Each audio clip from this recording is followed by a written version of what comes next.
So guys আজকে একটা interesting blog হতে চলেছে। ব্লগটা কিন্তু স্কিপ করলে কিন্তু কিছুই বুঝতে পারবে না। দেখতেই পাচ্ছ কিন্তু আমি গপুকে সেবা দিচ্ছি, আর তার মধ্যে কিন্তু দেখতেই পাচ্ছ বড় গপুর দাদা এসছে।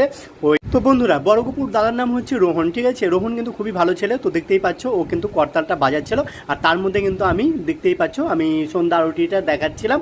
আর তার মধ্যে কিন্তু দেখতেই পাচ্ছ আমার সন্ধ্যা আরতি দেখানো হয়ে গেল। তার মধ্যে কিন্তু আমি দেখতেই পাচ্ছ প্রসাদ খাইয়ে দিলাম, আর গপুকে একবার দেখিয়ে দিচ্ছি তোমাদেরকে।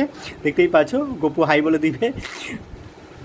সত্যি কথা কি বন্ধুরা, গপুর দাদা মানে ওর মাস্তাতো দাদা, ও কিন্তু এসছে আমাদের বাড়ি 5 বছর পর, ঠিক আছে। তো যাই হোক, তো বন্ধুরা ছেলেটাকে বেশ পছন্দের। কিসের জন্য বলো তো, খুবই ভালো ছেলে, আর পড়াশোনাতেও ভালো, ওয়ান পজিশনে আছে।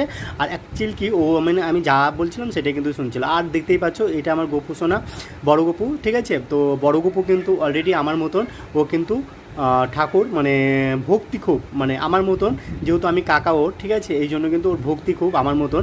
আমি যেরকম পুজো পাঠ মানে করি, সেরকম ও কিন্তু মানে এসে কিন্তু দেখতেই পাচ্ছ। আর পুরো ভিডিওটা আজকে দেখিয়ে দিলাম তোমাদেরকে। কীরকম লাগলো অবশ্যই লাইক কমেন্ট শেয়ার।